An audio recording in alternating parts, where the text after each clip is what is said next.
Let's take the time to talk about one of my favorite new thought processes, and it might already exist out there, I'm not sure. In this world, there's a lot of developments and innovations out there, but this is something that I really like visualizing. It's called the triple funnel. Now, many of us have heard about the sales funnel, but what does the triple funnel really do? What does it mean? How does it actually affect my business model? What I'm going to explain to you is how you can actually think in funnels to actually get the results that you need with your business. So let's talk about that and break down why I believe there's at least 3 funnels, if not more, when you start thinking about these different strategies. Let's hop to it. The triple funnel is a way of thinking. You've probably heard me talk about the funnel already through some of my other pieces of content, but I'm just going to really cement this point. There are companies out there like ClickFunnels, which, for the record, ClickFunnels does some great work. When you actually understand the teachings, the trainings, and how you can actually utilize funnels, the funnel concept is a very powerful one, and they do a good job of teaching the sales funnel. But there's actually more ways to think about a funnel. See, a funnel, when I was first learning about ClickFunnels, I kept thinking about it like it was a tangible product offering thing, that if I just built this perfect upside down triangle and I put it in and I followed the landing page, I followed the journey and made the webinar, I put in the forms, and then I put in the upsells and the cross sells and yada yada, I would make it. How come like 95, 96, if not more, % of us, when we try this, it doesn't work? So here's what I'm going to do. If you have not gone down that journey, I'm going to save you some time. There's a lot of components to really making a sales funnel work. And that's why I'm saying, in reality, it's a triple funnel. The triple funnel is something that when you start thinking in this dynamic, you're actually going to be able to more rationally and more creatively come up with strategies to ensure that when you're creating a sales funnel, that it's going to succeed. Now, the reason why I'm talking about this in relation, like you're in a depot group, right? Well, why are we talking about funnels in a depot group? Well, it's just a great way of manifesting the ways that you're going to think about your business model. And like I said, I'm not going to hold back in this group. So I'm introducing this concept to you because it's really going to help you layer some of the things that you're already doing organically or probably strategically inside your business, and just getting you to think about how you can actually connect the dots between the way you do business currently and the way that you can do business in the future, and how you can take these funnel strategies and actually integrate them together so that you can save yourself some time, save yourself some headaches, and actually take yourself where you need to go. So, the triple funnel. Right here is the sales funnel. In the sales funnel, if you were to go through, again, a company like ClickFunnels, there's a very basic way that they explain it. I'm actually going to erase this. You'll learn more about this one in a second. But up here, the first step is that you have, as they would explain it, traffic. This is the community. This is the world. This is, your local business. This is Google. This is LinkedIn. This is Facebook. This is YouTube. This is Twitter. So on and so forth. There's referrals. There's word of mouth. There's ads. There's radio. There's TV. This is your potential clientele. Now, once you understand that they are all outside of your funnel, then your job is to try and get them inside of your funnel. Now, a funnel is a journey that you have thought through carefully, and you want your clientele or your prospects to go through a certain mental process, and you're guiding them through that mental process, and you have pre-designed it accordingly. I'm just going to erase this bottom one for the time being. When you have somebody who is checking out with their eyeballs your funnel, there's a little thing here, your sales funnel. It's called a landing page.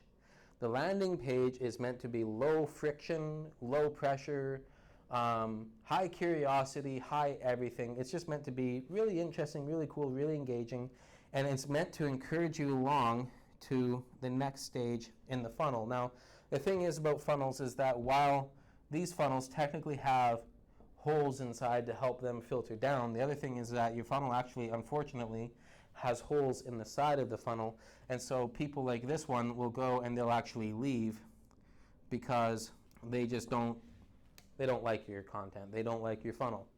And so there's ways that you can actually bring these people back, but we're not going to get into all that stuff. That's too advanced for what we're trying to do here. Then with the landing page, you would want them to take the next step, and maybe you'd get them to check out a webinar. In your webinar, this could be a longer form. This might be a 20-minute, 30-minute, 45-minute long sales pitch, really, is what's happening, where you're trying to get people to really buy into you. You're really getting them to like you, enjoy your service, your offering, how you're going to change their lives, change their world, so on and so forth. And then from there, you're going to have a call to action at the end. You're going to say, hey, do you know what? If you like my stuff, you like what I've got going on, okay, well, then why don't you click here and you can check out our offer, is what's going to happen. So then they're in the offer. They're going to see testimonials. They're going to see discounts. They're going to see how this can work for you. And it's just going to be scroll, scroll, scroll, scroll. Wow, that's so cool. Then you can say, you know what? This deal's too good to be true. I'm going to do it. And then they're going to click, and then you're going to get upsells. You're going to get cross-sells. You're going to get so on and so forth. And at the end, bam, you're a paying converted client. This is the concept of a sales funnel, and you can do this using web design. You can use this even if you get strategic enough with it. You can actually do something like this in real life. Do you see the correlation here maybe with an MLM company? If you've ever experienced an MLM company, the landing page might be a really, really friendly person who walks up to you, or maybe you get a cup of coffee somewhere, and they're like, hey, you know what? I got this really cool thing. It's really neat. It's really interesting. Blah, blah, blah. It's changed my life, and so on and so forth. And I think you should come check out our seminar, right? This concept has been around for ages. It's changing formats. It's changing shape. And so what I'm doing here is I'm helping you understand how we can adjust our business models a bit so they can take a new shape, take a new form, so that you can actually appropriately take people through your own funnel. And for the record, this works both for service companies and product companies. So now what I'm going to do is I'm going to explain this next funnel, which is right here, which is the social funnel. So stick with me. The social funnel. You've probably seen me talk about the social funnel already, possibly in another unit, or maybe in some of our posts that we've done on our social medias. But the reason why I'm talking about it again is in this context with the triple funnel. It just really helps you understand how important it is to think about the journey. Think about how you're priming people to get into your sales funnel. So with your social funnel, what's happening is, well, let me explain it this way. One of the common traps is that when you go into a company like ClickFunnels, they say ads, ads, ads. Just do ads, or go do a joint venture with somebody, go do something or whatever, and just drive traffic to your funnel. And once they're in your funnel, they'll buy. Well, this is the trap that a lot of people actually fall into. And this is why like 90% of people fail. The reason why is because they are not taught how to actually create a social funnel. They are not priming people. They're not giving value to people. And so because of that, they're not feeling obliged to even enter into this sales funnel. And then when they do choose to enter into this sales funnel, they feel violated. They feel like, why am I here? This stuff doesn't work. This stuff just makes me mad. The last time I went to something like this, they just took my money and ran. This is the problem with sales funnels. This is why people don't like being a part of them.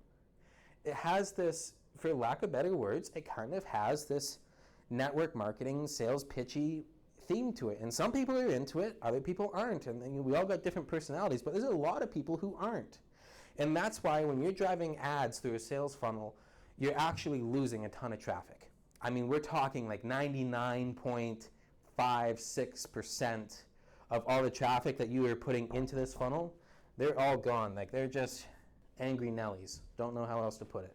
So with that, you got to think about a social funnel. With the sales funnel, you're thinking about, okay, the psychology, right? There's a lot of psychology that goes into this. And as a business owner, we spend a lot of time thinking about sales. We think about the journey of the sales process and why it's so important. And if you're a good salesperson, you probably taught things like rapport, and you probably taught things like probing questions and how to ask for the close. And so, I mean, there's a process, right?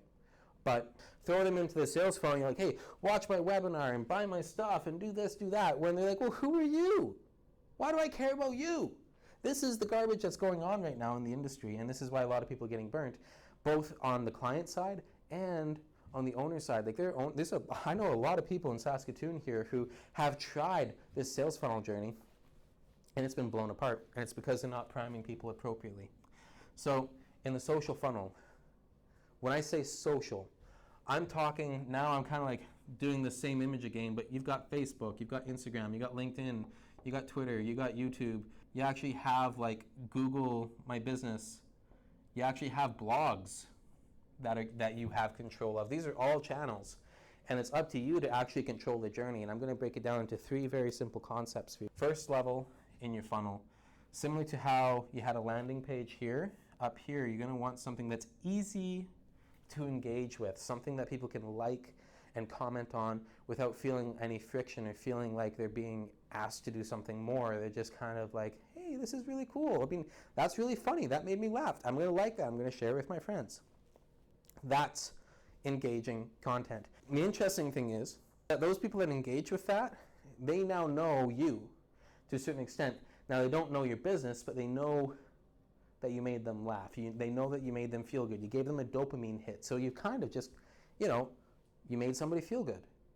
The interesting thing is that people don't necessarily invest in making people feel good. This is actually one of the most important stages to be putting your money. If you're going to use Facebook boosting and Facebook ads, you should be researching what content is really engaging. We'll talk more about how you can do that in some of our future units, but this is some incredibly important stuff. Right here, now you want people to know more about you. So right now you're watching a video that's actually meant to help you know more, to help you learn more about this business model, help you learn more about what all is going on here. And the reality is that you would likely only get people in this no category who are interested in you because they engaged with you. So because they engaged with some content that was somewhat relevant to what you do, and now they're seeing what's going on here, they're like, oh wow, that's really cool, that's really neat. I like this, I like what I see here, so now I'm willing to know a little bit more about you and why you're so interesting to me, and actually give you a couple minutes of my time because I feel like you've earned it. And you can do this on, off for like months on end if you wanted to, and never get to this third stage by design, which would be right here, which is your like stage, or another one is your call to action stage. Now this call to action does not mean please buy from me necessarily. What this call to action really means is, hey, I want you to do something simple for me. You've been spending some time enjoying my content. You've been learning a little bit more about what we do and how we help people like you. And now if you're willing to take a little bit of your time, and if you trust me enough now, I would just ask you to click something here. Just click this and check this out. Now, the complexity of that click, it's now dependent on, the complexity of your sales funnel is really dependent on the nature of your industry. Now, what I mean by that, we serve restaurants. We have a couple of restaurant clients now, and with restaurants, they're pretty straightforward. We go engage, no, engage, no, engage, no. Hey, free appetizers. That's pretty cool. I'm going to click that, and then I'm going to go buy a meal so I can get my free appetizer. Really low friction, really, really spontaneous, really easy sale, but it's also a low cost, like it's a low amount of money. Now, what if you're a realtor? Realtors have it a little bit harder.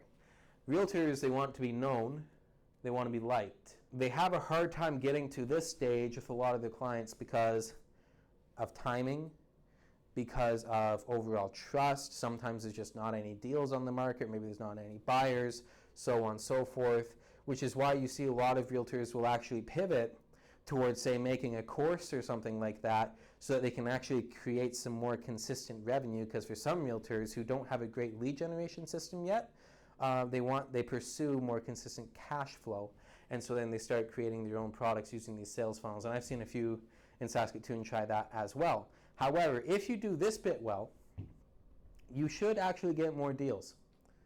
What will happen is you want to think about, and I'm not going to get too deep into this one, but if you want to Google something, or if you want to wait for some of our future videos, it's a little thing called intent-based marketing. You'll understand why with intent-based marketing, why this here is going to get you way more deals than any other method that you can actually use if you truly invested in this, if you truly took the time to care about this. And so with that, we're going to dive into a lot more detail in some of our future videos what the social funnel is. Now, I said that this is a triple funnel, so I'm just going to address the final funnel really, really quick. We call this funnel down here the reverse funnel. Only really works when you have clients that are happy. So I hope you're not burning people, otherwise you're probably not in business very long. But if you have happy clients and you've done a good job of tracking them in some format, whether it's a CRM or maybe you have them in your social medias, then what you can do is these people are statistically way more likely to go through a funnel again, to buy from you again, over and over and over again with taste, than a complete stranger who's way up here, who's way up in the abyss, right? So this is the triple funnel concept. You want to engage people, you want them to get to know you, and you want them to like you so that they're willing to click on you to then go into your sales funnel that you've designed. And then after that, you got a converting client, which many of us already have converted clients because lots of us have local businesses. With your converted clients, then you can do a little thing called retargeting. You can retarget these people and put them through the funnel again tastefully in time. And we'll talk a little bit more about retargeting and ad strategy in the future as well up here. But for the time being, I feel like this is a rather loaded video. And thank you for staying with me until the end. If you have any questions, please feel free to reach out to anyone on our team here on the Depot Group, and we'll answer them to the best of our ability. And if we miss something really significant, if I miss something really significant, what I will do is I'll add them in the comments down below, or I might make an entirely new post so that you actually have the ability to see a new angle that recognizes your industry and so on and so forth. So again, thank you for staying with us today. Looking forward to seeing you in our next training video. Take care.